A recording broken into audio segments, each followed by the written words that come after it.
Hey everyone, this is Christian Benavides, Digital Content Director at Texas Watch, and I'll be your host for this episode of Texas Tales. In today's episode, Peyton Hays, our 2025 Session Intern, goes through the legislative battle going on at the Texas Capitol on Senate Bill 30 and House Bill 4806, and similar efforts around the country that would dramatically transform a person's ability to hold wrongdoers accountable and give special protections to insurance companies and special interests. Check out our YouTube video for links shared in this episode. This is Texas Tales. This legislative session, insurance and corporate lobbyists are back again, pushing Senate Bill 30 and House Bill 4806 at the state capitol, exceptionally dangerous bills that will limit injured Texans' healthcare access by capping medical damages and raising the bar for recovery of pain and suffering and mental anguish, threatening your access to justice. This is a giveaway to insurance companies at the expense of ordinary Texans. Good evening. I'm Shmaryahu Cohen. I am 20 years old and I am from Houston, Texas. I'm here today in opposition to Senate Bill 30 as it goes against individuality of people with traumas and ongoing mental health problems.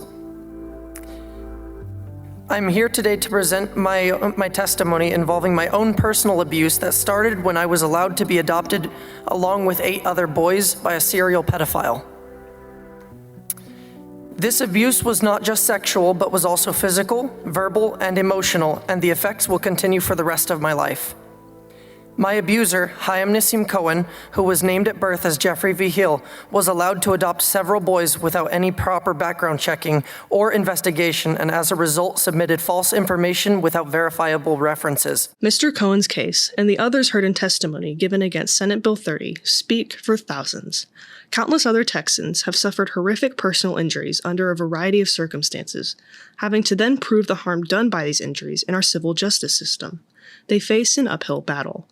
After decades of so-called tort reform, Texas laws are no longer friendly to those injured through no fault of their own. The bills threaten the recovery of non-economic damages for many injured Texans. Non-economic damages are better thought of as human damages. What is a life of pain worth? What is the value of a loss of a spouse? What if your child was killed before your very eyes? These are deeply human questions that juries carefully weigh against the evidence. By raising the bar and redefining damages related to pain and suffering and mental anguish, the bills prevent full compensation for injuries. Judges and juries, who hear the facts in the case, are much better equipped to make determinations rather than politicians setting arbitrary dollar limits through broad laws. Senate Bill 30 and House Bill 4806 also limit patient access to care in a state where far too many Texans are uninsured and face few options. This legislation makes it impossible for injured patients and the doctors who provide upfront care to recover their real medical costs, instead capping costs at another arbitrary amount that does not reflect reality. This means many patients will not receive the specialized care they desperately need when they are injured. We don't need government getting between doctors who are willing to help the injured and their patients. The health and safety of Texans should not be compromised to prioritize the success of insurance companies. One of these Texans, Ty Turkett, testified on March 31st in front of the Texas State Senate in opposition to Senate Bill 30. I'm here to speak for my daughter. Her name is Emily Turkett. I too have a picture. That's 3 days before she got ran over by a 78,000-pound semi-truck. Me and my wife were the first ones to the car.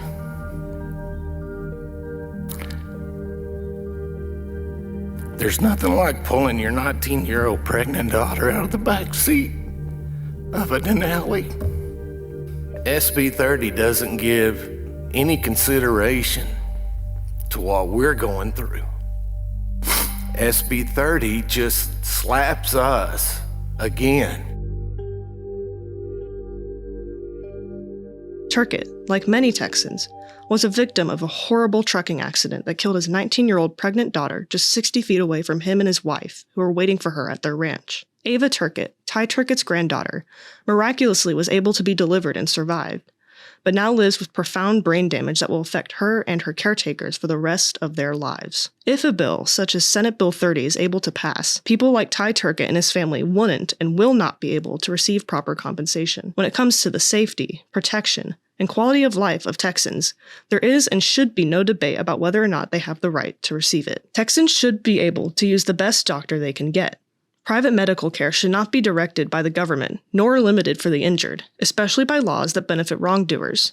However, there are corporate entities and lawmakers who want to make this access to care even more difficult. Recent debates in Texas, Georgia, and South Carolina have led to discussions surrounding tort reform in some of the fastest-growing states in the nation. A tort reform, in simple terms, generally seeks to limit an individual's Seventh Amendment right to trial by jury, making it difficult to file a civil lawsuit or recover damages in court. Texas is particularly known for pushing tort reform, such as the Pandemic Liability Shield signed into law by Governor Greg Abbott in 2021, as well as limits on weather-related property damage suits pushed by the insurance lobby and passed in 2017. Recently, however, some plaintiffs have sought to challenge Texas's controversial $250,000 non-economic damages cap on medical malpractice lawsuits, which was passed and signed into law by then-Governor Rick Perry in 2003. In Texas, Lieutenant Governor Dan Patrick, who leads the Texas Senate, recently introduced a two-bill tort reform package, Senate Bill 30 and Senate Bill 39.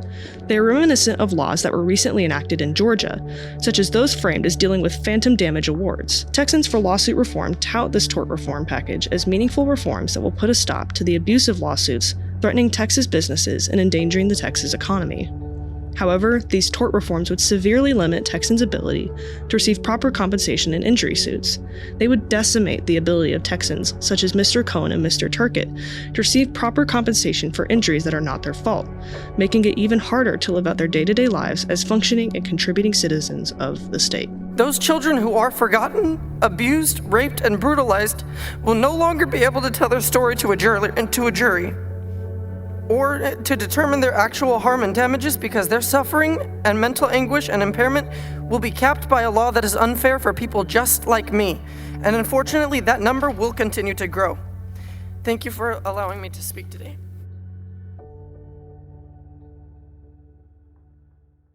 While many lawmakers claim that these bills would help protect businesses from frivolous lawsuits, buzzwords that are often invoked by insurance lobbyists, they are forgetting that these lawsuits are not at all frivolous and cover some of the most horrific and traumatic injury cases in the state. Reducing a survivor's right to recover ultimately pads the bottom line of insurance companies. According to research from the Center for Justice and Democracy and the Consumer Federation of America, insurance companies are hiding under the false veil of hard economies.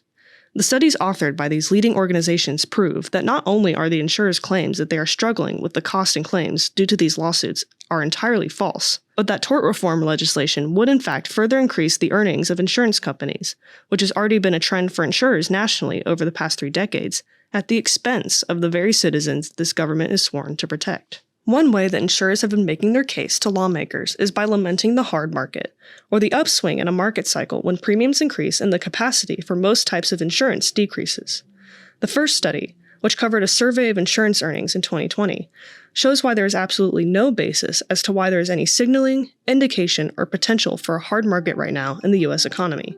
Today, the insurance industry already charges businesses far too much in premiums, while continuously threatening even greater increases. In reality, these insurance companies try to create the illusion that they are too financially troubled to pay claims, despite their extortionist prices. While the insurance industry claims that it is suffering losses, it is actually massively prospering, especially by deceiving its customers. Doug Heller, Director of Insurance at the Consumer Federation of America, was recently in Austin, Texas to give testimony against House Bill 4806, the companion bill for Senate Bill 30. He gave his perspective about the way insurance companies twist and turn legislatures all across this country, while they dismantle the rights of everyday Americans.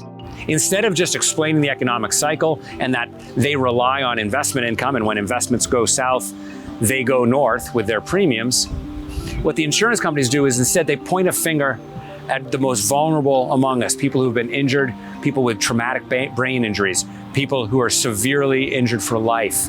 And they say it's their fault because they filed a claim, they went to court, they took us on, and we're gonna blame them. And so what the insurance companies do is, instead of standing up and trying to defend their own practices, they call on lawmakers to take away the legal rights of injured consumers. The insurance industry has stored away too much excess profit, and it now sits on more surplus than at any time ever recorded in history, a record level of well over $800 billion. Insurer's surplus, the amount by which an insurance company's assets exceeds its liabilities for purposes of accounting for expected losses, doubled from 2004 to 2018, quadrupled since 1994, and has risen by more than 5,000% in the past 60 years. Contrary to the claims made by these companies, their surplus is now at an all-time high. For most Americans who do not pay close attention to the insurance markets, it is easy to be misled by the insurer's professed need for rate hikes or price increases, when these problems are in fact caused by the industry itself. The insurance industry runs on a boom and bust economic cycle, constantly rotating in a repeating pattern of self-destruction. However, for years, they have attempted to publicly cover up their mismanaged underwriting and accounting practices by blaming juries, lawyers, and the legal system as a whole.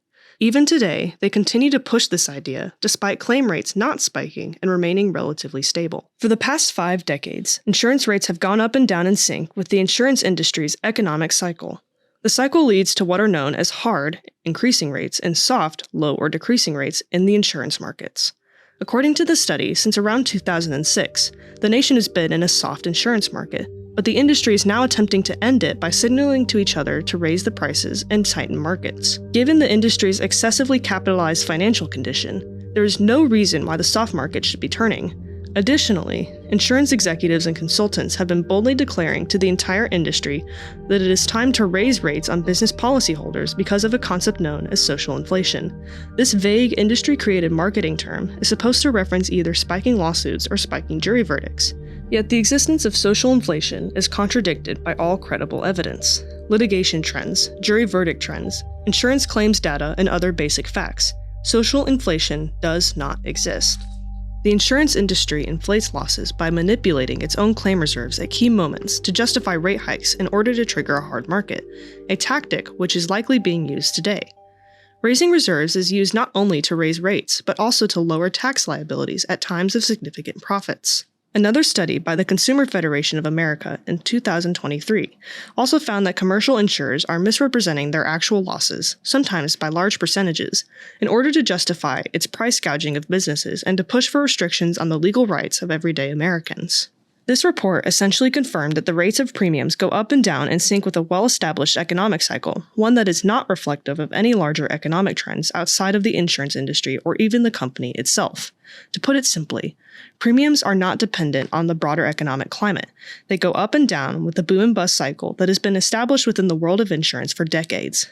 You can read both of these studies in the links provided. We can't let lawmakers fall victim to the insurance company hoax that is this notion of social inflation or a tort tax or frivolous lawsuits. What we need to do is we need to hold the insurance companies accountable to fair pricing and fair practices and fair claims payments. That's the work of legislatures, not taking away legal rights of American consumers. These manipulations against the American people by insurance companies go even beyond this non-exhaustive list. For 5 decades, businesses and consumers have been victims of periodic eruptions in insurance premiums caused by the property and casualty insurance in the industry's economic cycle, its unique accounting methods, and the laws that allow anti-competitive pricing by this industry.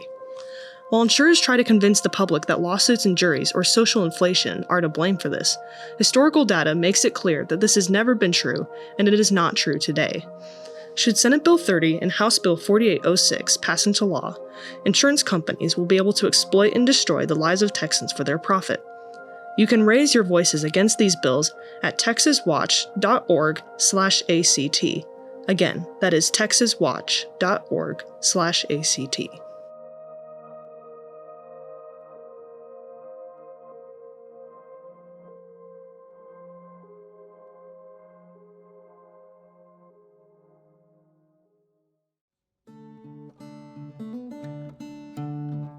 Texas Watch is a nonprofit, nonpartisan citizen advocacy organization that takes on corporate wrongdoers, fighting to restore responsibility and protect Texas families.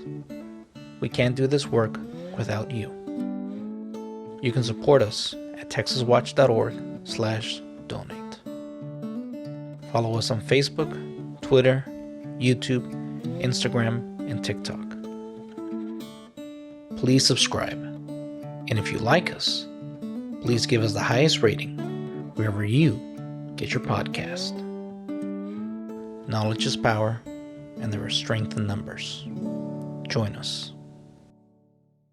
Legislative advertisement paid for by Texas Watch. Ware, Wendell, Executive Director, P.O. Box 42198, Austin, Texas 78704.